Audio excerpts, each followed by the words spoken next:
Hello friends, कैसे हैं आप सब लोग। मैं उम्मीद करता हूँ आप सब लोग ठीक होंगे। सो फ्रेंड्स, जो हमारी इंडियन पॉलिटी चल रही थी, इंडियन पॉलिटी के अंदर हमने लास्ट वीडियो डिस्कस करा था राज्यसभा के बारे में। उससे पहले जो पिछली वीडियो थी हमारी, वो कंपोजिशन ऑफ, हमने पार्लियामेंट के बारे में डिस्कस कर रहे थे मेनली। उसमें हमने कंपोजिशन देखा था कि पार्लियामेंट का किस तरह से होता है, कि उसमें कितने कितने पार्ट होते हैं। पार्लियामेंट के मेनली दो सदन होते हैं यहाँ पर, दो चैम्बर्स होते हैं या फिर दो हाउसेस होते हैं यहाँ पर, upper house, lower house. Upper house यानी कि काउंसिल ऑफ स्टेट, जिसको हम राज्यसभा बोलते हैं आज के टाइम में। दूसरा होता है लोअर हाउस यानी कि लोकसभा। लोकसभा अगर हम देखें तो कंपैरिजन में जो राज्यसभा है उससे ज़्यादा पावरफुल होता है। वजह क्या है, क्योंकि जो लोग होते हैं, जो जनता होती है, हम लोग हैं, आप लोग हैं, वो चुन के डायरेक्ट उन लोगों को भेजते हैं जो लोकसभा के अंदर बैठते हैं। लोकसभा का नाम जो असल था पहले, हम कहते हैं इंडिपेंडेंट, इनके 1954 से पहले जो नाम था वो था हाउस ऑफ रिप्रेजेंटेटिव्स को बोला करते थे हम यहाँ पर। देन बाद में उसको बदलकर हमने क्या कर डाला, यहाँ पर लोकसभा कर डाला, लोगों की सभा। मतलब जो आम लोग जो है, जो जनता है, उसके चुने हुए यहाँ जो प्रतिनिधि हैं वो बैठते हैं, इसके लिए इसको हम लोकसभा कहते हैं। हाउस ऑफ रिप्रेजेंटेटिव हमने कहाँ से लिया था ये नाम? ये लिया था हमने अमेरिकन जो पार्लियामेंट है, कांग्रेस जिसको हम बोलते हैं, वहाँ से। जैसे इंडिया में दो सदन होते हैं, वैसे ही वहाँ दो सदन होते हैं। जो अपर हाउस है, जो राज्यसभा है, उसको वहाँ पर सीनेट कहते हैं वहाँ पर। और जो लोअर हाउस है उसे बोलते हैं हाउस ऑफ रिप्रेजेंटेटिव्स। ठीक है, ब्रिटेन से हमने वाला वर्ड नहीं लिया था। अब तो खैर इसको हम लोकसभा कहते हैं यहाँ पर। सो हम इस वीडियो में बात करने वाले हैं कंपोजिशन ऑफ लोकसभा, पावर। और ये जो राज्यसभा थी उससे थोड़ी लेंथी वीडियो होने वाली, क्योंकि जो राज्यसभा है उसके पास यहाँ पर इतनी पावर नहीं होती। असल में तो पावर इतनी नहीं होती वाकई में उनके पास, क्योंकि वो क्या करते हैं, जो लोकसभा के अंदर बिल पेश होता है, जो बिल लाया जाता है, जो हमारे रिप्रेजेंटेटिव्स होते हैं वो बिल लेके जाते हैं। क्योंकि जो राज्यसभा है वहाँ हमारे रिप्रेजेंटेटिव नहीं है, वहाँ पर स्टेट के रिप्रेजेंटेटिव होते हैं, ताकि जो स्टेट हैं उनको प्रतिनिधित्व मिल सके वहाँ पर। अब वो किसने किया गया यहाँ पर? वो इसने किया गया, मान लो कोई स्टेट लिस्ट का सब्जेक्ट है, सेंट्रल गवर्नमेंट चाहती है, सेंट्रल गवर्नमेंट मतलब लोकसभा इनडायरेक्टली, क्योंकि जो एग्जीक्यूटिव आती है वो लोकसभा से आती है। मंत्रिमंडल जो बनता है, हमारा प्रधानमंत्री जो होता है वो मेंबर ऑफ लोकसभा होता है मेनली यहाँ पर, ख़ास तौर पे। ठीक है, एमपी होता है, लोकसभा का सदस्य होता है, क्योंकि सांसद होता है वो। जो उसके जो सदस्य होते हैं, जो मंत्रिमंडल जितने भी लोग होंगे, रक्षा मंत्री हो, गृह मंत्री हो, ऊर्जा मंत्री हो, विदेश मंत्री हो, गृह मंत्री हो, और इसके अलावा बहुत से मंत्री होते हैं यहाँ पर। शिक्षा मंत्री है, संचार मंत्री होता है, रेल मंत्री होता है। तो ये सारे मंत्री जो भी होते हैं, जितने भी मिनिस्टर्स होते हैं, ये मेंबर ऑफ पार्लियामेंट होते हैं। स्पेशली अगर हम देखें तो लोकसभा से यहाँ पर ये आते हैं। हालांकि इसमें अगर हम देखें एग्जम्पशन यहाँ पर ये है कि जो राज्यसभा है वहाँ से भी इनको लिया जाता है। ये क्यों लिया जाता है? इसकी वजह ये है कि राज्यसभा के अंदर जो पर्सन लिया जाएगा वहाँ पर वो सेम पार्टी का होता है अक्सर। अभी देखेंगे आप कांग्रेस के अंदर, जो बीजेपी की गवर्नमेंट चल रही है, उसमें कुछ मिनिस्टर ऐसे हैं जो मेंबर ऑफ राज्यसभा हैं, लोकसभा नहीं है वो, क्योंकि वो बीजेपी के हैं, इसलिए उनको लिया गया है यहाँ पर। एक सीधा सा हिसाब निकल के यहाँ पे आता है। देन हम बात करने वाले हैं पे लोकसभा के बारे में। लोकसभा पावरफुल इसलिए है क्योंकि हमने चुन के भेजा है, और एग्जीक्यूटिव लोकसभा से ही बनती है यहाँ पर।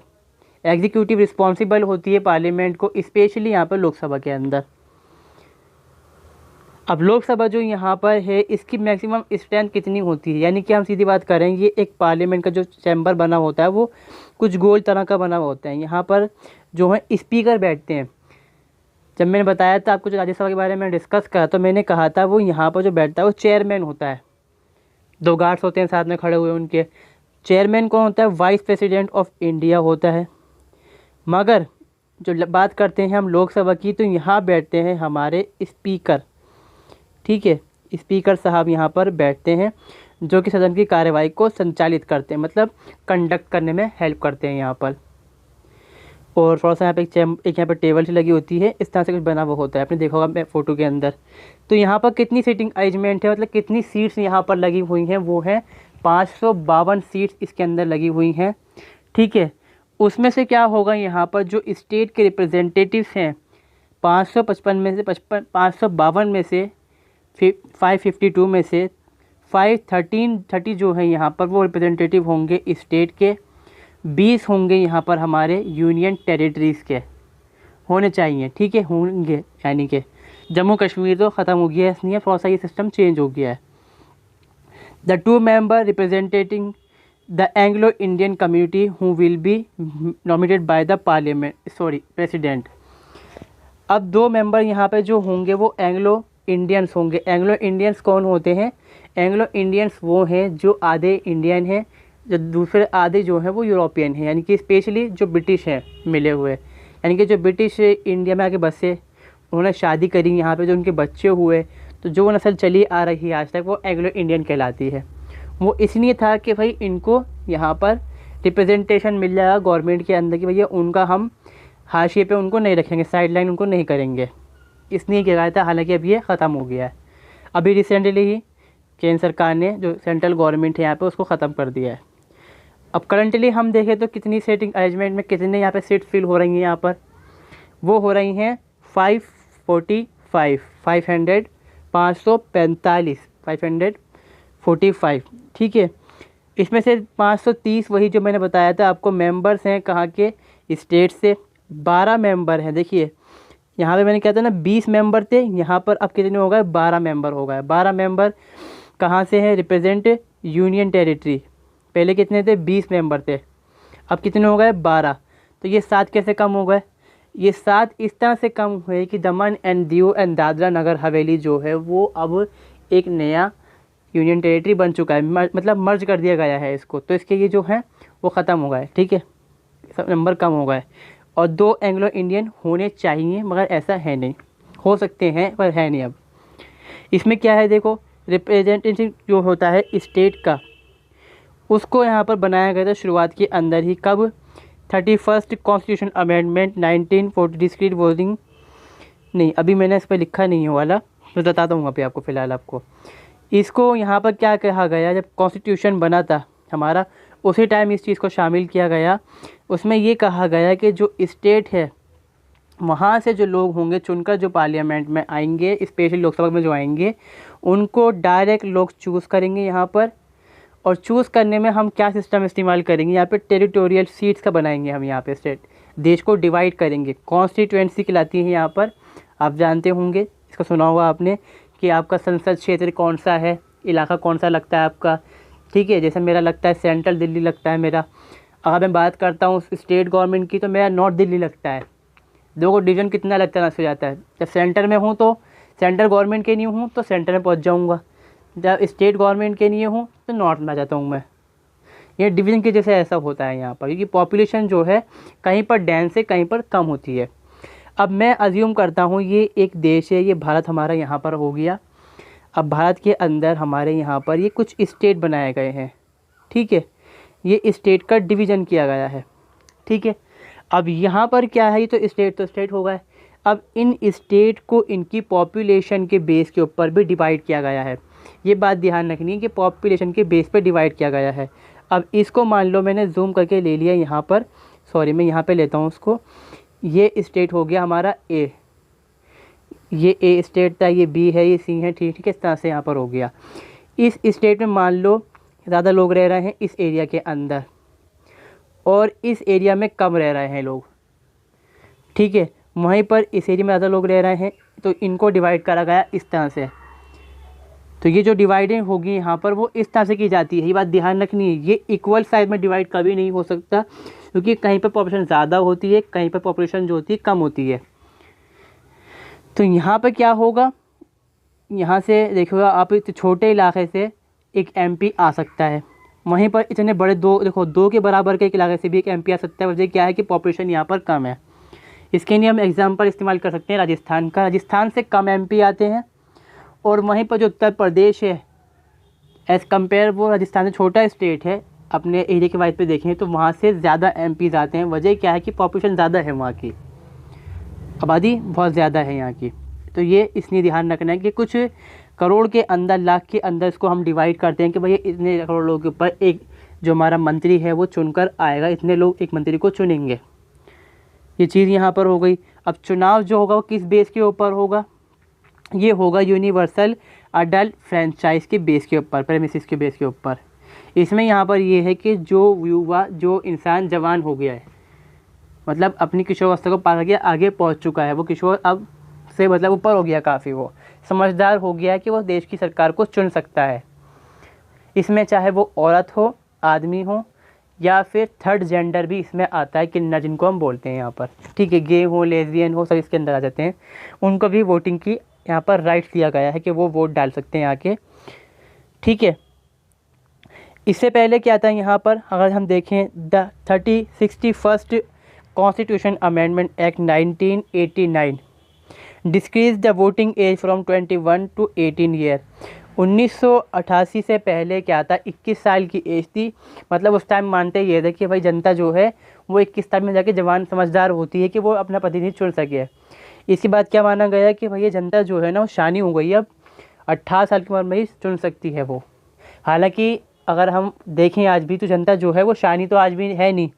जनता तो क्या करती है कि पौवा कहाँ से मिल लिया उसको वो वोट दे डालती है कई बार, या भाई कोई मेरी बिरादरी का खड़ा है, मेरी जात का खड़ा है तो उसको वोट दे डालते हैं, कहीं से पैसा मिल जाए तो दे डालते हैं वोट। बहुत ही कम जनता ऐसी समझदार है यहाँ पर, लिटरेट है अपनी, कि वो दे पाती है यहाँ पर समझ के वोट को। देन आता है यहाँ पर यूनियन टेरिटरी की रिप्रेजेंटेशन।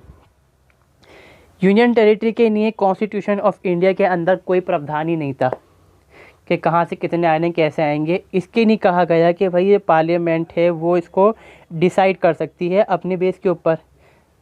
पार्लियामेंट ने अपना पीछा छुड़ाने के लिए 1965 के अंदर बनाया direct election to the house of the people. House of the people मतलब Lok Sabha, house of representative act. इसमें ये कहा गया कि जो रिप्रेजेंटेटिव होंगे लोकसभा के अंदर यूनियन टेरिटरी के, वो जैसे शिफ्ट से यहाँ चल रहा है स्टेट के अंदर कि इतने लाख इतने करोड़ के ऊपर एक एमपी आएगा, वही चीज़ सेम यहाँ पर से भी होगी। आसान हो गया कि भैया पार्लियामेंट को काम बार बार नहीं करना पड़ेगा, क्योंकि दूसरे काम भी होते हैं पार्लियामेंट को, ठीक है। अब देखते हैं यहाँ पर जो नॉमिनेटेड मेंबर्स होते हैं, 2 मेंबर्स होते हैं। आर्टिकल 331 आर्टिकल कहता था इस बारे में कि if the Anglo Indian community is represented in the Lok Sabha, the president can nominate 2 members from the group. This clause was supposed to last until 1960, but the 95th Amendment Act of 2019 extended it until 2020. इसका मतलब यहाँ पे कहा गया है कि Anglo Indian community, बता दी मैंने कौन होती है, ठीक है, आधे इंडियन आधे एंग्लो होते हैं, मतलब यूरोपियन होते हैं वो, स्पेशली ब्रिटिश। अगर उनको जो राष्ट्रपति साहब हैं हमारे, उनको ये लगता है कि इनकी रिप्रेजेंटेशन पार्लियामेंट के अंदर नहीं है, सरकार के अंदर उनका रिप्रेजेंटेशन नहीं है, तो जो राष्ट्रपति हैं उनके पास पावर है, वो चाहें तो कर सकते हैं 2 लोगों को नॉमिनेट एंग्लो इंडियन को पार्लियामेंट के अंदर, ठीक है।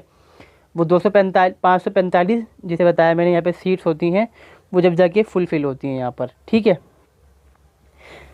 इसको बनाया गया था, ये जो क्लॉज लगाया गया आर्टिकल 331 के अंदर, ये सिर्फ 1960 तक के नहीं था। फिर 1960 के बाद 2019 के अंदर इसको 2020 तक के अंदर बढ़ाया गया। फिर अभी लास्ट टाइम 2022 के अंदर ही इसको जो गवर्नमेंट है हमारी करंट, उसने इसको ख़त्म कर दिया है कि अब एंग्लो इंडियन कम्युनिटी जो है उसका रिप्रेजेंटेशन नहीं होगा पार्लियामेंट के अंदर, मतलब नॉमिनेटेड नहीं किया जाएगा उनको। रिप्रेजेंटेशन उनका अब भी हो सकता है, मतलब पार्टी तो उनको अपनी सबसे सीट में खड़ा कर सकती हैं कि आप चुनाव लड़ लीजिए, आप वो जीत जाते हैं तो जो रिप्रेजेंटेशन है उनको मिल जाएगा, वरना नहीं मिलेगा। और वैसे भी जो करंट गवर्नमेंट उनका कहना यहाँ पर ये है कि हमने जो देश है उसकी एकता को बनाने के लिए ऐसा करा है कि देश जो है बटे ना। हालांकि कितना बांटती हैं पॉलिटिकल पार्टी थी हम सब जानते हैं। आगे देखते हैं हम यहाँ पर, the total number of elected members of house of is divided among the state in such a way the ratio between number of seat allocated to each state and population of the state, जो कि मैंने समझाया भी यहाँ पर आपको। As far as practicable the same for all state.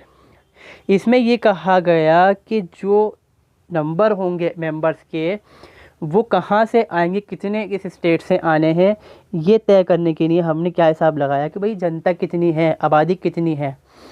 अब आबादी के अंदर ये नहीं बच्चे कितने हैं उसके अंदर मिला के गिनती कर लें हम, जो वोटिंग देने लायक लोग हैं उनकी आबादी कितनी है किस स्टेट के अंदर। जहाँ ज़्यादा है वहाँ से ज़्यादा लोग आएंगे, जहाँ कम है वहाँ पे कम लोग आएंगे। जिस एरिया में, जैसे मैंने समझाया कि यहाँ पर एक MP 2 के कंपेरिजन में आ रहा है, आबादी क्योंकि कम है उसके पास। यहाँ पे इतने से इलाके के अंदर 2 MP आ रहा है क्योंकि आबादी ज़्यादा है यहाँ पर। मान लो ये राजस्थान है, ये उत्तर प्रदेश है, ऐसा हिसाब हो सकता है इसके अंदर, ठीक है। देन आता है यहाँ पर आर्टिकल 85। इसमें क्या कहते हैं, यहाँ पर प्रेसिडेंट के पास पावर है, वो उसको डिसॉल्व कर सकता है लोकसभा को जब चाहे। अब ये कब होगा, जब लोकसभा जो है वो किसी, हम कहें तो सीधे सा हिसाब यहाँ पर ये है, जब कॉन्स्टिट्यूशन ऑफ इंडिया में गड़बड़ करेगी, या फिर सीधी बात है जो मशीनरी है स्टेट सेंटर के अंदर वो फेल हो जाएगी काम करने में। और ऐसा कब हुआ, जब इंदिरा गांधी ने करवाया था इमरजेंसी से पहले।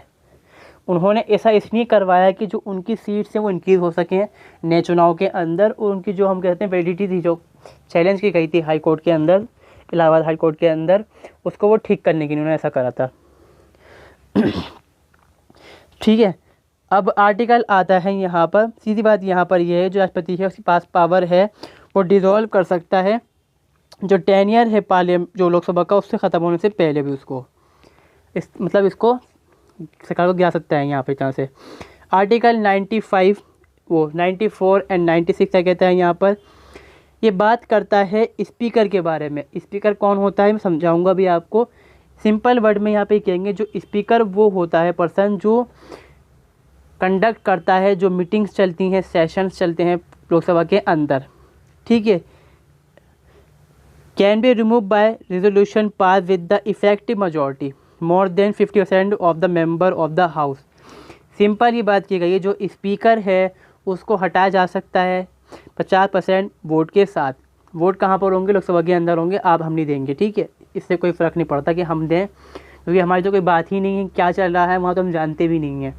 बहुत ही कम लोग जो होते हैं जो इंटरेस्ट लेते हैं और देखते हैं। वहाँ टीवी आता है, सनसेट टीवी होता है इसका देखने के लिए, लोकसभा राज्यसभा का आता है। मतलब ये है कि जैसे 245 हैं उसको अगर 545 जो है उसको हम 540 रख लें तो उसको डिवाइड करिए 2 से, कितना आ जाएगा आपके पास, ठीक है। फिर देखिए जो बचता है इतने लोग यहाँ से आपको दे सकते हैं।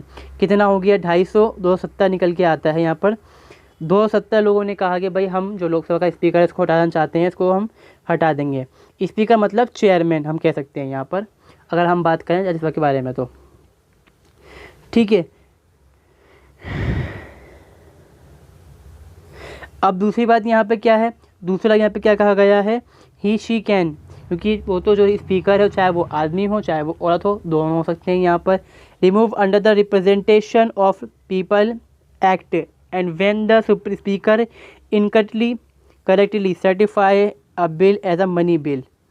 कोई बिल पास लाया गया है चैम्बर के अंदर या हाउस के अंदर, लोकसभा के अंदर, और लोकसभा जो हमारा स्पीकर साहब हैं उन्होंने ये कहा कि ये मनी बिल है, आप इसको नहीं ला सकते इसके अंदर बिना प्रेसिडेंट के एडवाइजरी के, क्योंकि जो मनी बिल होता है वो प्रेसिडेंट एडवाइजरी देता है जब जाके लोकसभा के अंदर वो आता है। तो यहाँ पर ये चीज़ है कि अगर प्रेसिडेंट ने एडवाइजरी नहीं दी तो आप ला सकते नहीं है उस चीज़ को। अगर ऐसा कहा और वो बिल मनी बिल नहीं हुआ, मतलब बजट नहीं हुआ, सीधी बात हम कहें, तो उसको हटा सकते हैं डायरेक्टली वहाँ से, मेजॉरिटी की ज़रूरत नहीं है वहाँ पर, ठीक है। अब चुनाव कैसे होता है इसको भी हम देखेंगे। पहले टर्म देखते हैं इसकी, कितने साल के लिए ये चुने जाते हैं। इनका चुनाव होता है 5 साल के लिए, ठीक है।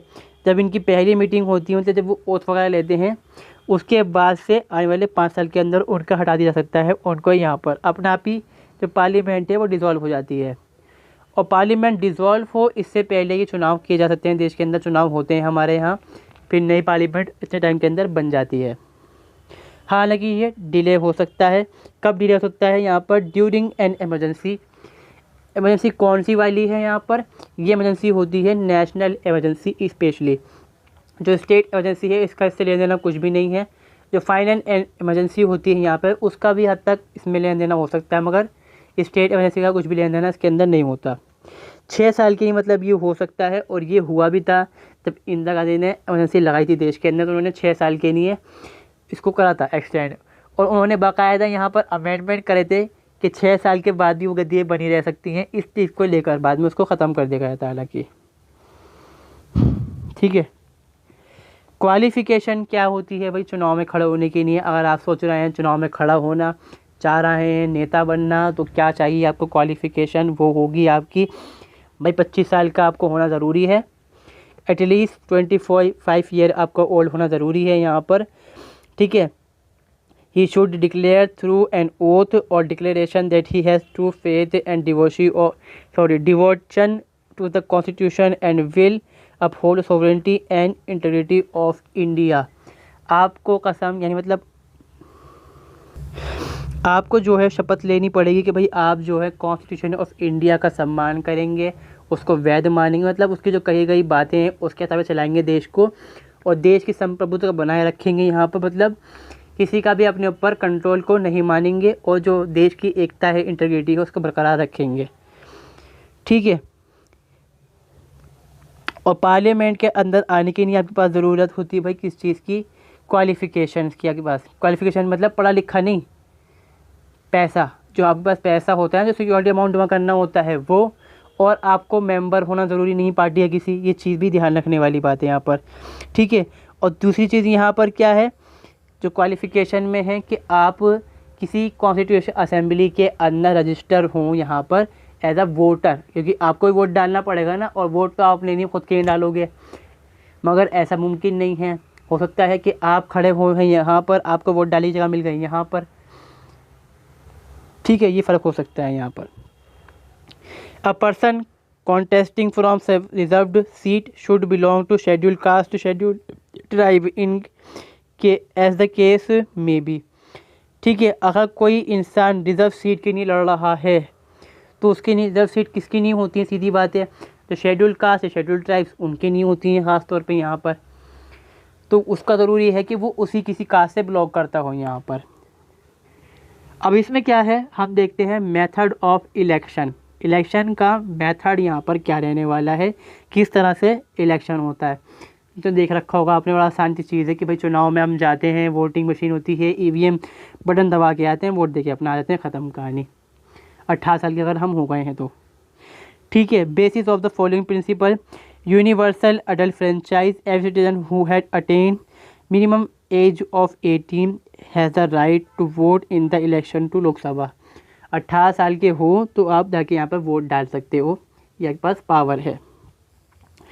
तो रिजर्वेशन क्या है यहाँ पर, 131 सीट रिज़र्व हैं यहाँ पर, ठीक है। 545 में से जो शेड्यूल कास्ट हैं, शेड्यूल ट्राइब्स हैं, उनके लिए 84 यहाँ पर शेड्यूल कास्ट के लिए हैं, 47 यहाँ पर शेड्यूल ट्राइब के लिए हैं, ठीक है। Single member territorial constitution assembly का कॉन्स्टिट्यूएंसी का इस्तेमाल करते हैं यहाँ पर चुनाव के अंदर। मतलब यहाँ पर क्या है कि भाई ये कॉन्स्टिट्यूएंसी है यहाँ पर, इसके लिए वोट डालना है आपको। मैं जो जाता हूँ वोट डालने के लिए, मैं अपने इलाके के लिए वोट डालता हूँ, मगर मैं चाहता क्या हूँ असल में, मैं चाहता हूँ कि देश का प्रधानमंत्री ये बंदा बने या ये पार्टी जीत जाए, ठीक है। और मेनली तो जो हम चाहते हैं वही चाहते हैं कि भैया मेरे जात का आदमी है, मेरे धर्म का आदमी है, मेरे घर का बंदा खड़ा हुआ है तो ये जीत जाए, चाहे वो कितना ही भ्रष्ट हो, इससे क्या फ़र्क पड़ता है हम लोगों को। तो हम ये लोग ऐसे सोच के वोट डालते हैं, बहुत बार ऐसा ही होता है यहाँ पर। ईवीएम का हम इस्तेमाल करते हैं, इससे पहले बैलेट पेपर होते थे यहाँ पर। ईवीएम जानते ही होंगे आप, मशीन होती है, बटन बने होते हैं, उसमें सिंबल लगे होंगे बहुत सारे। यहाँ पर जो झाड़ू होती है, हाथ होता है, फूल होता है, कमल होता है, और भी बहुत सारे जो चुनाव सिंगल लालटेन है, बैल है किसी के पास, कोई कुछ पतंग लेके खड़ा हुआ है यहाँ पर, चला उड़ा रहा पतंग, वो चीज़ यहाँ पर सिंबल है। बटन होंगे, बटन दबाओगे, टी बजाइए, वोट डलिए, आपका काम हो गया, ठीक है। डायरेक्ट इलेक्शन होते हैं, सिंपल। यहाँ पर सिस्टम क्या है, अब इसमें एक चीज़ और ध्यान रखनी है, जैसे हमने देखा था जो राज्यसभा है वहाँ पर क्या होता है, प्रोपोर्शनल रिप्रेजेंटेशन होता है विद सिंगल ट्रांसफरेबल वोट।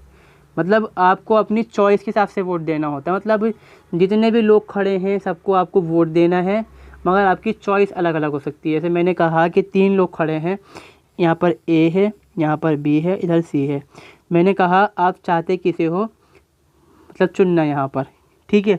तो आपने कहा चाहता हूँ ए को चुनना, आपने कहा इसके अलावा आपने कहा चाहता हूँ कि बी बन जाए, दूसरे नंबर पे मतलब क्या हो गया, बी हो गया, और सी के अलावा आपने कहा चलो अभी बी को रखते हैं। तो ये चीज़ इसमें होती है प्रोपोर्शनल रिप्रेजेंटेशन के अंदर। सिंगल ट्रांसफरेबल क्या होता है, ये आप जाके देख सकते हो मेरी पिछली वीडियो जो राष्ट्रपति चुनाव के बारे में बताई थी मैंने आपको उसमें। इसमें क्या है, यहाँ पर जिसके पास ज़्यादा वोट होंगे वो पार्टी यहाँ पर जीत जाएगी, मतलब वो पर्सन जो खड़ा हुआ है वहाँ पर, पार्टी नहीं कहेंगे हम यहाँ पर, जो कॉन्स्टिट्यूशन के जो असेंबली के अंदर खड़ा हुआ है, सॉरी, जो कॉन्स्टिट्यूएंसी के अंदर खड़ा हुआ है वो जीत जाता है यहाँ पर। मान लो एक कॉन्स्टिट्यूएंसी है यहाँ पर, ठीक है, तो यहाँ पे 5 लोग खड़े हुए हैं, 5 नहीं हम 3 लोग लेते हैं यहाँ पर, 1 2 3। इसको मिल गए यहाँ पर 30% वोट, इसको मिल गए यहाँ पर 30% वोट, इसको मिल गए यहाँ पर 40% वोट। तो मेजॉरिटी में यहाँ पर कौन है जिसके पास 40% वोट है यहाँ पर। अब हालांकि हम देखें तो ये माइनॉरिटी में है असल में, क्योंकि इसको 60% तक वोट नहीं मिले, इसको सिर्फ मिले हैं 40% तक वोट, जो कि माइनॉरिटी है। मगर क्योंकि इनकी कंपेयर पे ज़्यादा वोट मिल गया है, इनसे ज़्यादा वोट इसको मिले हैं, तो ये चुनाव जीत जाएगा। सिंपल वाला हिसाब होता है इसके अंदर। आगे देखें हम यहाँ पर सेशन कितने होते हैं, मतलब कितने तरह के सेशन चलते हैं यहाँ पर, कितनी बार यहाँ पर कार्यवाही मीटिंग होती है इसके अंदर। साल के अंदर 2 बार मीटिंग होती है पार्लियामेंट के अंदर, कम से कम जो होती है आप जानते होंगे, एक सर्दी में लगती है, गर्मी में आती है यहाँ पर बैठक वगैरह जो होती है यहाँ पर अपनी। अब होता है यहाँ पे क्वारम। क्वारम यहाँ पे क्या होती है, कितने लोग चाहिए मीटिंग को करने के लिए। कम से कम 10%, 1/10 जो लोग होती पॉपुलेशन, जो मेंबर होते हैं, इतने लोग चाहिए होते हैं इसके अंदर। 545 है यहाँ पर, तो कम से कम कितने लोग होने चाहिए यहाँ पर, 10% कितना हो गया इसका आप लगा के साथ देख लो, तो उतने लोग यहाँ पर आपको चाहिए होते हैं।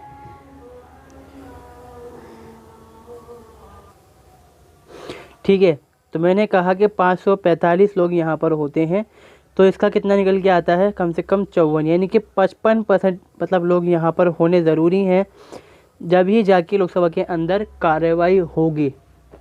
कार्रवाई जब होगी जब 55 मतलब लोग यहाँ पर होंगे। ठीक है, अब यहाँ पे क्या है, the speaker of the house can adjourn the meeting और फॉर लैक ऑफ कोरम। जो स्पीकर है यहाँ पर उसके पास पावर होती है कि अगर 55 मतलब 60 लोग कम से कम नहीं हैं तो मीटिंग को वो स्थगित कर सकता है यहाँ पर। वैसे तो जो स्थगित होती है हमारे देश के अंदर वो जब होती है जब ये जो पॉलिटिशियन होते हैं बैठे, जो हमारे सांसद लोग होते हैं बैठे हुए, वो लड़ पड़ते हैं आपस के अंदर, बदतमीजी वगैरह करते हैं, पोस्टर लेके आ जाते हैं। जो स्पीकर होता है सारे खड़े जाते हैं लेके बैनर अपना, स्पीकर बेचारा कुछ बोल ही नहीं पाता, कहता है भाई कैंसिल, ख़त्म, बैठो खड़ा जाके अपने। तो ऐसा होता है यहाँ पर।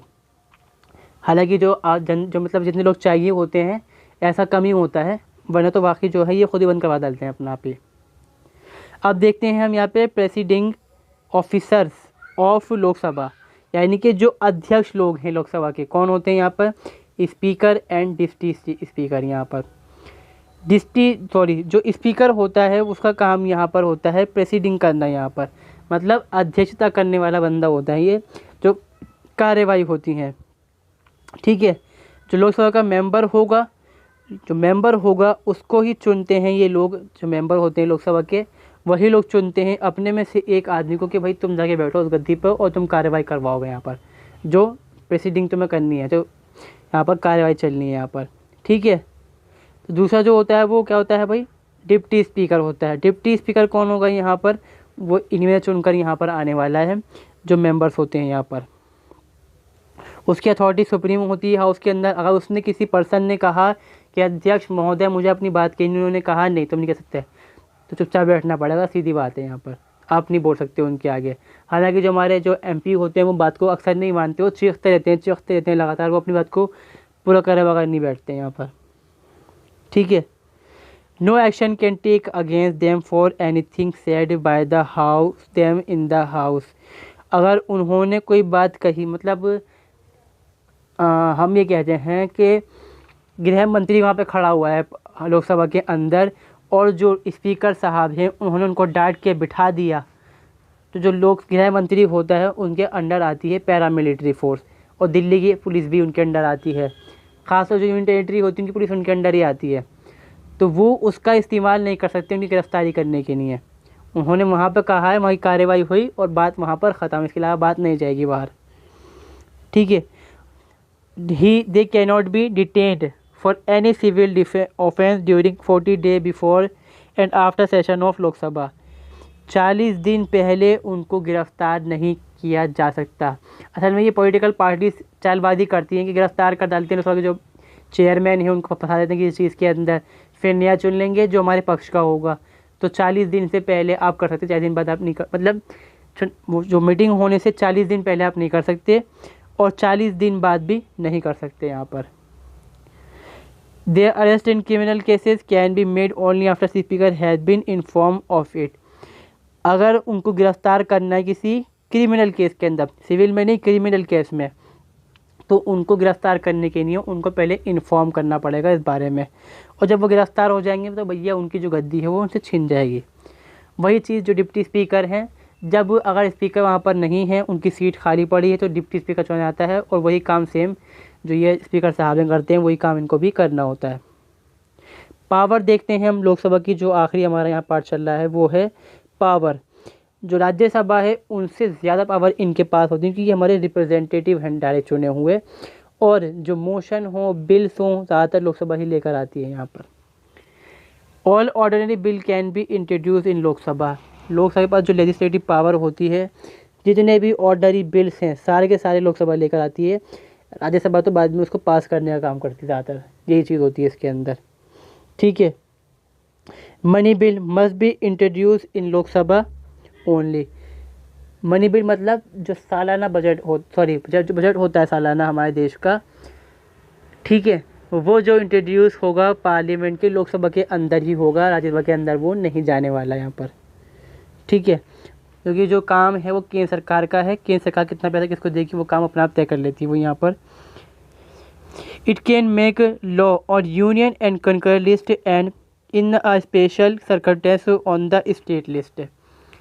ये यूनियन टेरिटरी जो होती है, जो यूनियन लिस्ट होती है, कंकरेंट लिस्ट होती है, उसके ऊपर सिर्फ जो कानून बनाने की पावर होती है, तो पावर बनाने की जो क्षमता ज़्यादा किसके पास होती है, केंद्र के पास, लोकसभा के पास होती है। सॉरी, जो यूनियन लिस्ट है वो ख़ास तौर पे लोकसभा के पास ही जाएगी। यहाँ पर जो कंकरेंट लिस्ट है, क्योंकि उसमें जो स्टेट हैं वो भी यहाँ पर बना सकते हैं यहाँ पर कानून, और जो स्टेट लिस्ट के सब्जेक्ट होते हैं कुछ ख़ास तौर पे उनके ऊपर भी स्टेट बनाएंगे कानून मिलजुल कर ही। तो इसके लिए ज़रूरी होता है कि भैया जो राज्यसभा उसको पास करे, मगर यहाँ पर पावर होती है पार्लियामेंट के पास स्पेशल केसेस के अंदर कि वो बिना जो राज्यसभा है उसके इस बिल को के पास कर सकती है यहाँ पर डायरेक्ट, मगर वो जो बिल है वो जाएगा राज्यसभा के अंदर फिर भी। ठीक है, जो ये दूसरे बिल होते हैं यहाँ के, क्योंकि अगर ये बिल राज्यसभा है वहाँ पर नहीं गए तो जो लोकसभा है वो यहाँ पर डिस्पोर्टिव हो जाएगी, मतलब इतना से क्रूरता वाला काम करेगी यहाँ पर। Disagreement between the two houses can be resolve through joint sitting called by speaker. Speaker call करेगा, मतलब कोई बिल है जो लोकसभा है राज्यसभा उस पर राज़ी नहीं हो पा रहा है आपस के अंदर, तो जॉइंट सीटिंग होगी इनकी, फिर डिस्कस किया जाएगा इसको मिलजुल कर। देन आता है यहाँ पे एग्जीक्यूटिव पावर। एग्जीक्यूटिव पावर तो भाई लोकसभा के पास ही होती है। जो काउंसिल मिनिस्टर होते हैं, जो कैबिनेट होती है हमारी, गृह मंत्री हो, दूसरे इतने सारे मंत्री होते हैं, प्रधानमंत्री हो, रक्षा मंत्री हो, सारे के सारे कहाँ से आते हैं, लोकसभा से आते हैं वो। तो वो रिस्पॉन्सिबल होते हैं लोकसभा के, जो वो काम करते हैं, क्योंकि वहीं से निकल के वो आते हैं। ठीक है, जब तक मिनिस्टर पावर के अंदर रहेगा, जब तक मिनिस्टर रहेगा, जब तक वो मेंबर होता है लोकसभा का और उसकी जो मेजॉरिटी है वो मौजूद रहती है। जहाँ मेजॉरिटी गई सरकार गिर गई, मतलब सरकार गिरने का मतलब ये नहीं होता कि जो लोकसभा है वो भंग हो जाएगी, वो मतलब इसका ये होता है कि जो मंत्रिमंडल है वो भंग हो जाता है यहाँ पर। ठीक है, अब क्या होता है इसके अंदर, जो लोकसभा के अंदर मेंबर हैं चाहे वो गठजोड़ कर लें, आपस में गठबंधन कर लें, फिर सरकार बन सकती है वहाँ पर, मतलब जो मंत्रिमंडल है नया बन सकता है, मतलब लोकसभा नहीं गिरती एकदम से डायरेक्ट। ठीक है, no confidence motion against minister can be introduce in Lok Sabha. Non confidence motion जो है वो लोकसभा के अंदर नहीं आएगा, वो राज्यसभा के अंदर आता है। ठीक है, member can check government by questioning, criticising and discussing executive power. इनके पास पावर होती है जो गवर्नमेंट है उसको ये क्रिटिसाइज़ कर सकते हैं, क्योंकि इसके अंदर जो है ओपोजिशन भी बैठती है यहीं पर डायरेक्ट आकर।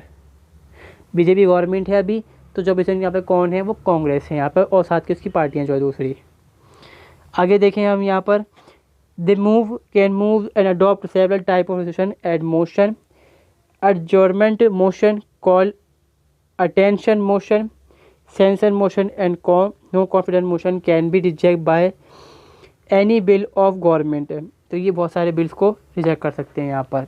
आगे हम देखते हैं यहाँ पे इनकी फाइनेंशियल पावर क्या होती है। जो मनी बिल है, जो बजट होता है हमारा, वो सिर्फ लोकसभा के अंदर पेश होता है यहाँ पर, और जो राज्यसभा जो होती है उसको पास करना ही होता है यहाँ पर। ठीक है, अब उसको पास नहीं करती, 14 दिन बाद वो ऑटोमेटिकली पास हो जाता है। सिर्फ मतलब यहाँ पर क्या है, जो राज्यसभा जो है वो सिर्फ 14 दिन के लिए इस बिल को रोक सकती है। ठीक है, कोई डिस्प्यूट हो जाता है यहाँ पर तो भैया जो मीटिंग होगी वो जॉइंट सेशन होगा यहाँ पर, और प्रेसिडेंट इसको करवाते हैं। ये काम जो होता है प्रेसिडेंट के अंडर आता है कि वो समन करेंगे या वो अपील करेंगे, भैया जॉइंट मीटिंग करो तुम दोनों मिलकर, जो लोकसभा राज्यसभा है। और जो राज्यसभा का जो लोकसभा का स्पीकर होगा वो उसको प्रेसिडिंग करेगा यहाँ पर। चेयरमैन का कोई काम नहीं होता इसके अंदर। ठीक है, the physical policy of government can not be implement without the consent of Lok Sabha. जो गवर्नमेंट की डायरेक्ट पॉलिसीज़ होती हैं जब तक वो कंसेंट नहीं होगी लोकसभा की तब तक वो लागू नहीं हो सकती। यहाँ पर आती है फिर जुडिशल पावर। यहाँ पर इम्पीचमेंट किसका होता है, जो राष्ट्रपति का होता है, वो शुरुआत होती है यहाँ पर लोकसभा के अंदर डायरेक्टली।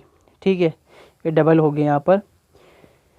सुप्रीम कोर्ट के जज किसको हटाना है, किसको रखना है, जो हाईकोर्ट के जज किसको हटाना है, किसको रखना है, जो कार्रवाई होनी है डायरेक्ट उसके ऊपर जो इम्पीचमेंट चलता है वो जो लोकसभा है वहीं पर इसकी शुरुआत होती है। वाइस प्रेसिडेंट को भी वहाँ से हटा सकते हैं, क्योंकि जो इम्पीचमेंट है जब चल सकती है जो राष्ट्रपति हैं उनके ऊपर, तो जो यहाँ पे जो हम कहते हैं जो उपराष्ट्रपति है तो उसकी भी कार्रवाई लोकसभा के अंदर हो सकती है यहाँ पर।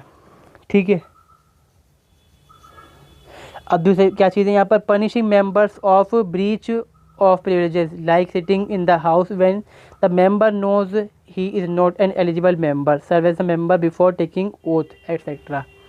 अगर कोई मेंबर बैठा हुआ है पार्लियामेंट के अंदर, उसने जो कॉन्स्टिट्यूशन के बारे में जो उसने कसम खानी थी, मैं कसम खाता हूँ रक्षा करूँगा, देश की जो संप्रभुता बना के रखूँगा उस चीज़ को, उसने नहीं खाई वो कसम और वो जाके बैठ गया पार्लियामेंट के अंदर, वो एलिजिबल नहीं है, उस चीज़ के लायक नहीं है, तो उसके खिलाफ़ कार्रवाई कहाँ पर होगी, लोकसभा के अंदर होगी। इलेक्टोरल फंक्शन क्या होता है इनका, the elected member of Lok Sabha take part in election of president.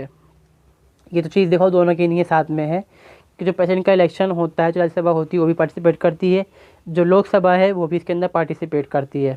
ठीक है, साथ में जो वाइस प्रेसिडेंट होता है उसका भी यहाँ पर ये काम करते हैं, और जो मेंबर होते हैं लोकसभा के वो चुनते हैं अपने स्पीकर को, डिप्टी स्पीकर चुनते हैं। साथ में जो राज्यसभा होती है सेम काम उनका भी है, अपने यहाँ के चेयरमैन का यहाँ पर। और दूसरी पावर देखते हैं यहाँ पर क्या है, यहाँ पर approval of ordinance issue by the president, the Lok Sabha and Rajya Sabha joint perform the following action. जो लोकसभा है और राज्यसभा जब बैठती हैं साथ में मिलकर जब काम चलता है, इनके अंदर कार्रवाई होती है, तो वो जो प्रेसिडेंट के ऑर्डिनेंस हैं उसको इशू कर सकते हैं। यहाँ पर ऑर्डिनेंस क्या होता है, जब सेशन नहीं चल रहे होते तो प्रेसिडेंट कुछ कानून को बना सकता है टेम्परेरी तौर पर, जो कि ऑर्डिनेंस कहलाता है। यहाँ पर ऑर्डिनेंस जब तक वैलिड रहेगा, जब तक वो पार्लियामेंट उसको 6 महीने या 2 हफ्ते के अंदर पास नहीं कर डालती। वजह क्या है कि जब सेशन होगा तो कानून बनेगा। अब कब तक हम वेट करें सेशन का, तो जो राष्ट्रपति होता है वो ऑर्डिनेंस पास कर डालता है और देश के अंदर वो लागू हो जाता है, किसी या फिर किसी पर्टिकुलर एक ही जो होता है वहाँ पे उसको लागू कर दिया जाता है। यहाँ पर फिर सिटिंग होती है इन दोनों की, उसको पास कर डालते हैं, यहाँ पर वो कानून बन जाता है। यहाँ पर change the boundary of state, state creation new state and change the name of state. ये पावर किसके पास होती है, जो लोकसभा है उसके पास ज़्यादा पावर होती है इसके अंदर, कि वो जो स्टेट के नाम हैं, बाउंड्रीज हैं, नेशनल बनाना जो है वो कर सकता है। मतलब ये इसकी अप्रोच कर सकते हैं, बात ध्यान से बताए कि ये अप्रोच कर सकते हैं, मगर जो लोकसभा राज्यसभा जो है उसका यहाँ पर पास करना इसको ज़रूरी होता है। इसलिए हमने कहा कि ये जॉइंट परफॉर्मेंस करते हैं इस चीज़ के अंदर। सुप्रीम कोर्ट है, हाई कोर्ट है, जो उनका जुरिडिक्शन जो दायरा है उसको ये चेंज कर सकते हैं यहाँ पे खड़े बैठ के अपना आप मिल के दोनों। मतलब वही है जो अमेंडमेंट करने वाला काम है यहाँ पर। ठीक है, जॉइंट पब्लिक सर्विस कमीशन बन सकती है यहाँ पर, की बात भी जाननी है। जो मैंने बात करी थी जो एग्जीक्यूटिव पावर जो है हमारे देश के अंदर, तो उसके बारे में मैंने बात करी थी, तो उसके अंदर से बताई थी मैंने आपको कि जॉइंट सर्विस कमीशन बन सकती है। मतलब 2 स्टेट के लिए यहाँ पर एक जॉइंट कमीशन बन सकती है जो कि भर्तियाँ करेगी, सरकारी भर्तियाँ ख़ास तौर पे। जो रेजोल्यूशन होता है यहाँ पर उसके लिए काम कर सकते हैं ये। Approval of a declaration of emergency, state जो नेशनल एमरजेंसी होती है, जो फाइनेंस एमरजेंसी होती है, ये दोनों मिलकर उसको अप्रूव कर सकते हैं। तो ये थी इनकी पावर्स, कंपोजिशन, फंक्शंस। यहाँ पर कैसी लगी आपको ये वीडियो, मैं उम्मीद करता हूँ वीडियो आपको अच्छी लगी होगी। अगर लगी हो तो प्लीज़ वीडियो को लाइक कर दें, चैनल को सब्सक्राइब करें। नई वीडियोस के लिए चैनल को सब्सक्राइब करना होगा आपको। अपनी जो राय है आप जो कमेंट सेक्शन है वहाँ जाके दे सकते हैं। Thanks for watching, have a nice day.